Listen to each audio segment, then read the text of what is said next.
Hi there. My name's Kieran. I am a 37-year-old day trader. I started in 2018, and I'm making this trade log to track myself better, to grow my discipline, and to keep myself more focused and hopefully learn to overcome my flaws quicker and speed up my journey.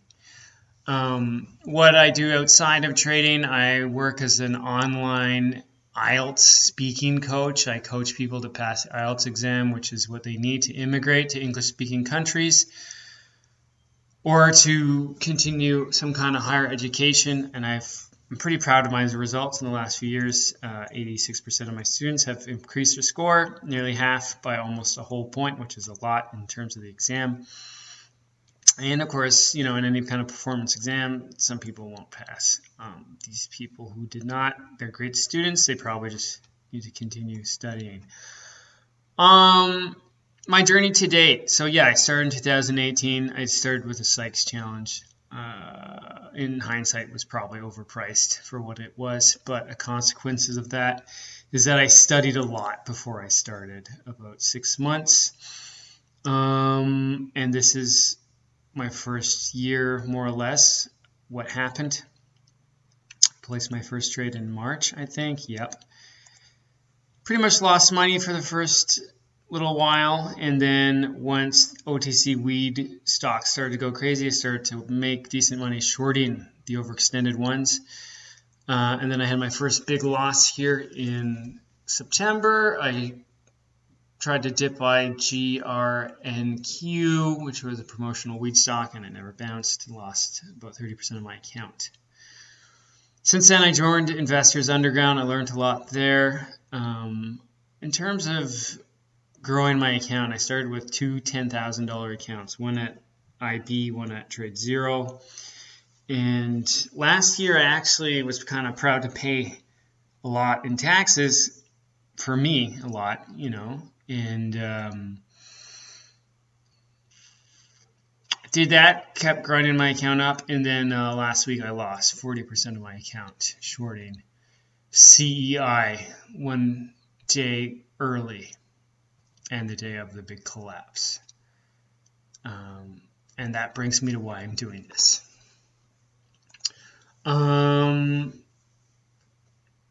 So I put all my trades in a spreadsheet, and I looked at the last 3 months. And a lot of the things I discovered I already knew. I'm pretty good with OTC shorts. 69. I'm winning about 70% of them 2 months ago. And then last month, 66% of them. This month there was really none in September, so I didn't really trade OTC shorts that much. And then listed NASDAQs, sorting overextended listed NASDAQs. In July, was this July? In July, yeah, where's the date? That's weird. Most of my money was from, it is July, shorting overextended listed stocks. My big loss was actually on a short. However, it's just because the locate fee was really high. I held it overnight. I thought it was the first red day. It was not. It bounced, and I paid a massive locate fee. Same thing pretty much in August. A lot of money from that same stock, actually. And then from some overextended listed stocks. My biggest loss was longing, tried to dip by mRNA on the big panic, which was dumb. I'm not good at OTC listed longs, and I even put way too much money into it. So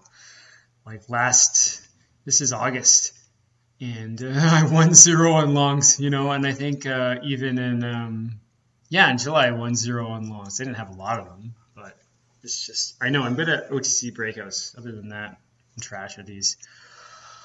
And then this month, there was several warning signs. Whenever I'm doing a lot of overnights in my Trade Zero account, it's gonna wreck me. You can't be doing that. It doesn't make sense usually. And I lost a huge amount at the end of the month. 2 days. This is just 2 days. Is most of my account. Not most of my account. Most of my 40% loss. But after I put all these trades in the spreadsheet, I realized there were some other problems. If I look at this, this is my average, the amount of money I put into my average winning position that month was 23,000. Average losing position, nearly 100 grand. So I'm putting 3 times more money into my losing trades.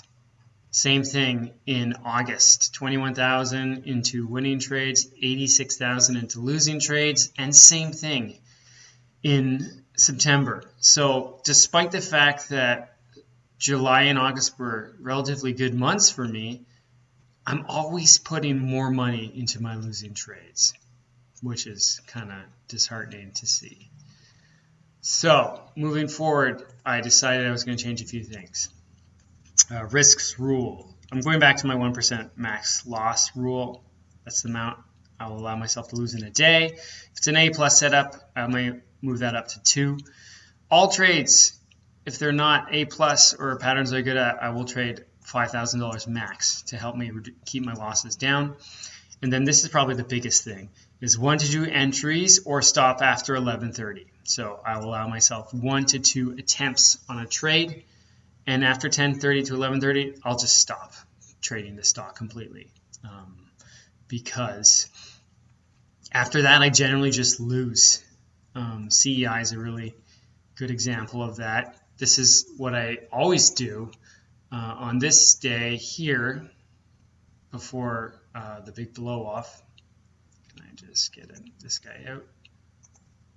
Anyways, on this day here, okay, it peaked out at 344. So the next day I wanted to risk off that and see if it would give the big collapse. It did not. And that at this time here, it's 10:30. This is generally when I should be stopping, but I did not. And then I keep trading it, and it blows through there, which is probably a sign for me to stop.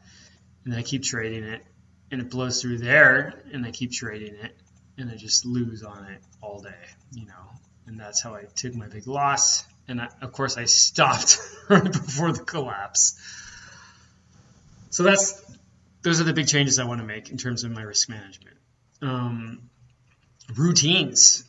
I pretty much dropped my whole workout routine in September. I've had a health issue, which is partly one of the reasons because of that, but still I should be able to maintain other sides of my workouts. I will not trade unless I write up a daily trade plan anymore. I'm going to stick to my patterns and avoid all else until there's a reason to. I'm going to photo and review all my trades at the end of the day, including upload my trades to my monthly trade journal, which I just put in the video here. I did this at the end of the month. If I had been uploading these trades on a daily basis, I would have seen myself slipping. So I think this is important to keep myself in check more. And then the last thing I'm going to do is to use a max loss limit. So if I lose more than my $800, my account will just shut down that day. Then the last thing I'm trying to do is look for serious trade buddies. This is one thing I have never done. I'm not big on the trade lounge, or when I was in Sykes chat room, I wasn't big on talking to other people. I think there's a lot of jackals. I know there's a lot of great traders in there too, but you know, if you're watching this and you're looking to kind of take your trading to the next level and you consider yourself a serious trader, someone who wants to do this full time, you know, send me a message. I'd love to have 1 or 2 buddies to bounce ideas back and forth with. All right, that's the end for this first trade log.